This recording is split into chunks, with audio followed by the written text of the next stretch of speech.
नमस्कार, आप देख रहे हैं मिलेनियम न्यूज। मैं हूं विकास भारद्वाज। मिलेनियम न्यूज में हम करते हैं खबरों का तथ्यात्मक विश्लेषण। जैसा कि अभी सीजेपी के द्वारा प्रोटेस्ट किया गया जंतर मंतर पर, और एक और आंदोलन की आहट अभी सुनाई देने लगी है। यह आंदोलन है आरक्षण हटाओ आंदोलन।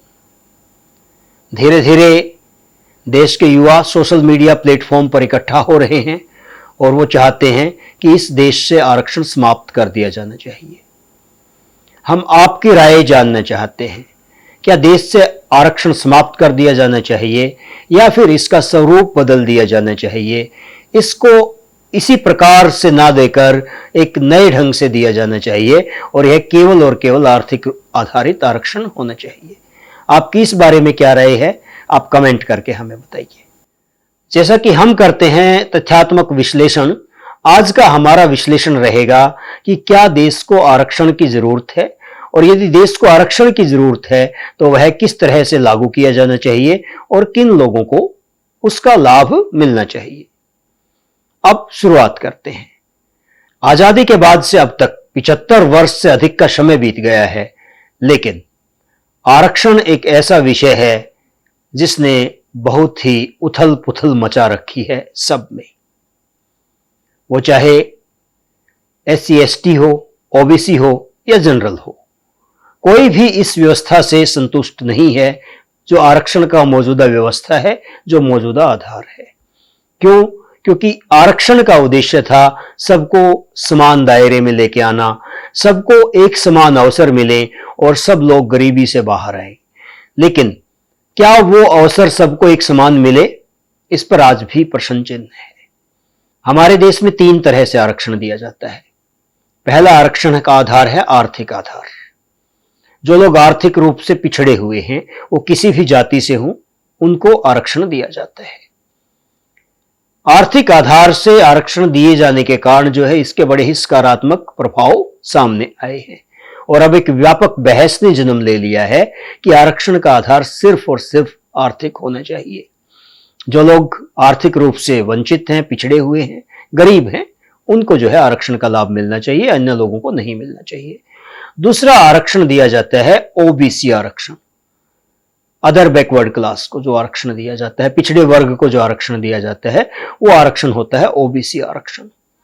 OBC आरक्षण के अंदर जो है एक प्रावधान है क्रीमी लेयर।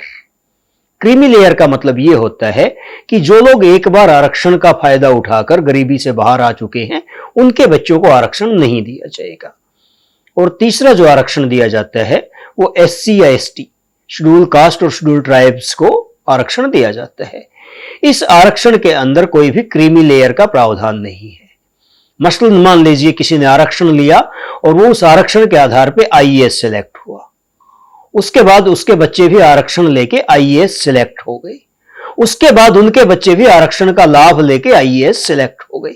एक तरह से 3 पुश्तें उस आरक्षण का लाभ लेके लगातार अपने आप को फाइनेंशियली सुरक्षित करती गई, और दूसरी तरफ उसी के समाज के दूसरे लोग थे जो गरीब थे और उनकी गरीबी और ज्यादा बढ़ती गई। यानी इस आरक्षण के अंदर जो है कोई क्रीमी लेयर का प्रावधान नहीं है।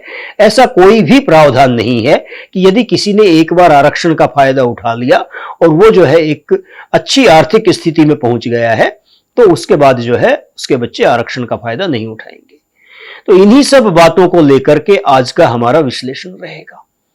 यदि जनरल स्टूडेंट्स की बात की जाए, सामान्य वर्ग के बच्चों की बात की जाए, तो वो जो है आरक्षण को अपने लिए एक अभिशाप मानते हैं। वो इसलिए अभिशाप मानते हैं कि वो अच्छा प्रदर्शन करते हैं, उनका स्कोर बहुत हाई होता है, और उनकी जगह पे दूसरे समाज के ऐसे बच्चे जिनका स्कोर बहुत कम होता है, प्रतियोगी परीक्षाओं में जिन्होंने बहुत कम अंक अर्जित किए होते हैं, उनका सिलेक्शन हो जाता है, और ज्यादा अच्छे अंक लेकर के भी सामान्य वर्ग के बच्चों का चयन नहीं हो पाता। तो ये उनकी सबसे बड़ी टीस है, ये उनकी सबसे बड़ी पीड़ा है, और ये जायज भी है। तो क्या ये जो आरक्षण की व्यवस्था की गई थी आजादी के समय, जिसको 10 वर्ष के लिए लागू किया गया था, क्या इसको उसी स्वरूप में बरकरार रखना आज हमें उचित प्रतीत होता है, या फिर इसको परिवर्तित किए जाने की जरूरत है? ये हमारा आज का विषय है। इस प्रश्न पे हम विचार करेंगे।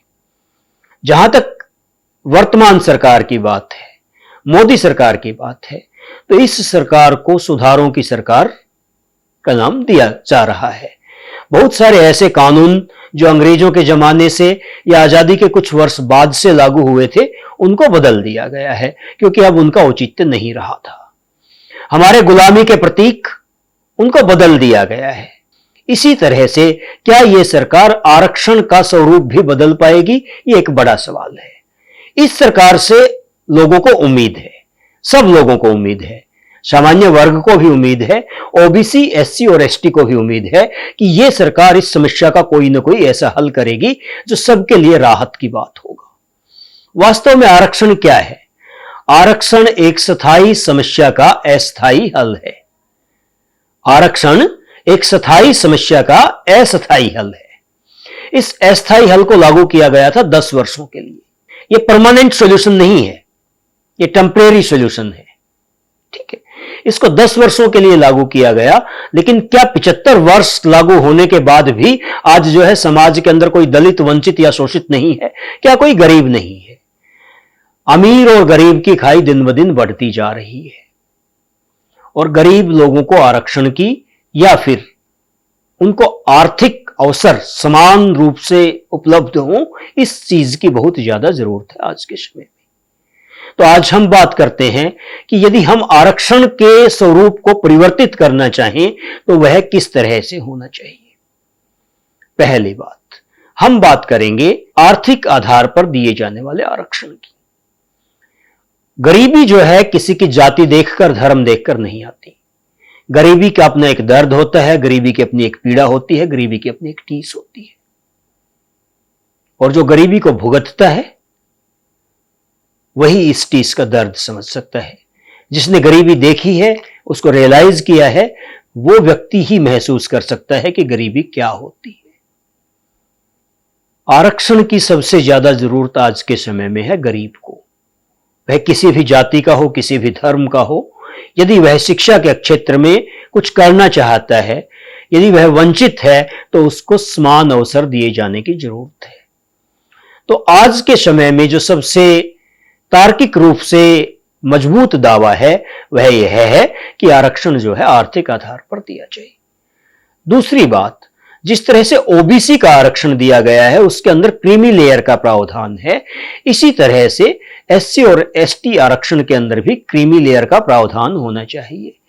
जिन लोगों को एक बार आरक्षण के द्वारा उसका लाभ प्राप्त हो चुका है, उसके बाद इस तरह का प्रावधान होना चाहिए कि उनके बच्चों का या उनके बच्चों के बच्चों को वो लाभ नहीं मिलेगा। एक बार जिसने आरक्षण का लाभ ले लिया, ये वन टाइम बेनिफिट होना चाहिए।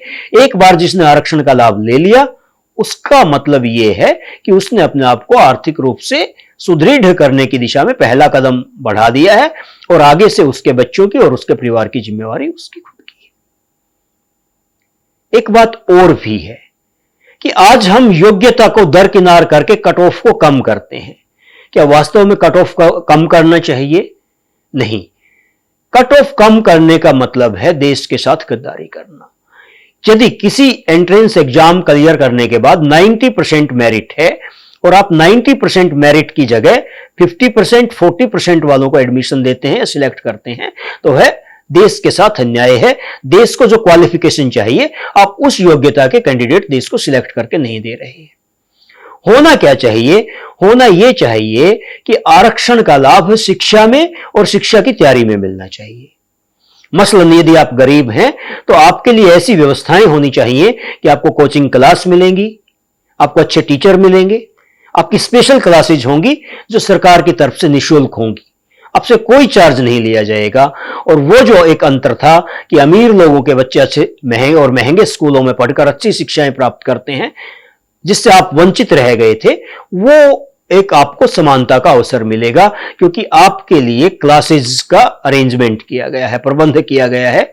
और इन स्पेशल क्लासेस के लिए जो है संभवतः अध्यापक भी ऐसे होने चाहिए जो किसी वंचित समाज से हो, जो आरक्षण का आधार लेके नियुक्त हुए हो। क्यों? क्योंकि ऐसा व्यक्ति जिसने दर्द को सहा है, जिसने गरीबी को देखा है, वो चाहेगा निश्चित रूप से कि मैं गरीबी की मार में आया हूं, लेकिन मेरे समाज के दूसरे बच्चे जो है वो गरीबी ना देखें। गरीबी हो सकता है मेरे विकास मार्ग में जो है बाधा बनी हो, मेरे व्यक्तिगत विकास में बाधा बनी हो, लेकिन देश के इन बच्चों के मार्ग में बाधा ना बने। इसलिए स्पेशल क्लासेज अरेंज होनी चाहिए गरीब बच्चों के लिए, वंचित बच्चों के लिए, लेकिन जो देश को योग्यता चाहिए उस योग्यता से कोई भी कंप्रोमाइज नहीं होना चाहिए, समझौता नहीं होना चाहिए, कट ऑफ को कम नहीं किया जाना चाहिए और बच्चों को जो है इस तरह की प्रोग्राम्स बच्चों के लिए डिजाइन किए जाए।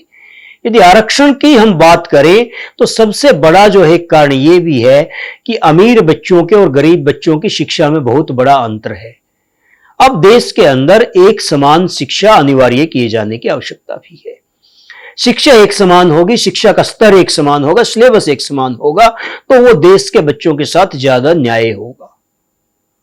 अब प्राइवेट स्कूलों के अंदर आप पढ़ते हैं, महंगे स्कूलों में आप पढ़ते हैं, एक तरफ आप सरकारी स्कूल में पढ़ते हैं, तो कहीं ना कहीं हमें योग्य शिक्षक नियुक्त किए जाने की जरूरत है, जो हमारे सरकारी स्कूलों के शिक्षक उन प्राइवेट स्कूलों के महंगे जो स्कूल हैं उनसे भी अच्छी शिक्षा सरकारी स्कूल में दे सकें।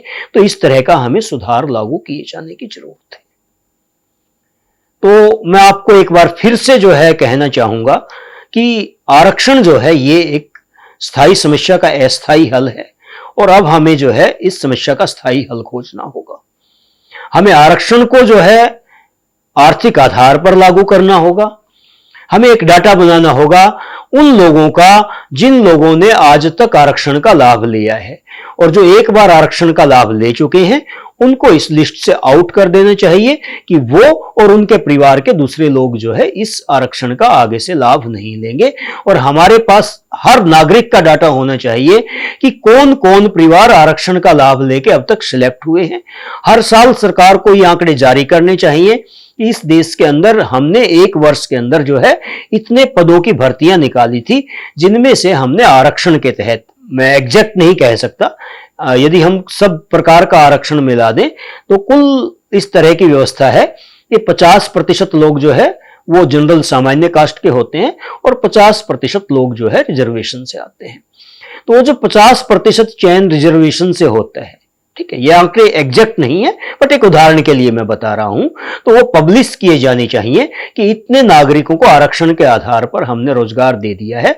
आगे से ये या इनका परिवार किसी भी प्रकार के आरक्षण का दावा नहीं करेगा, उसका बेनिफिट लेने की कोशिश नहीं करेगा। एक तो इस तरह का प्रावधान होना चाहिए। दूसरा क्या है कि हमें व्यापक रूप से सोचना चाहिए। आज भारत एक ग्लोबल ताकत बन रहा है।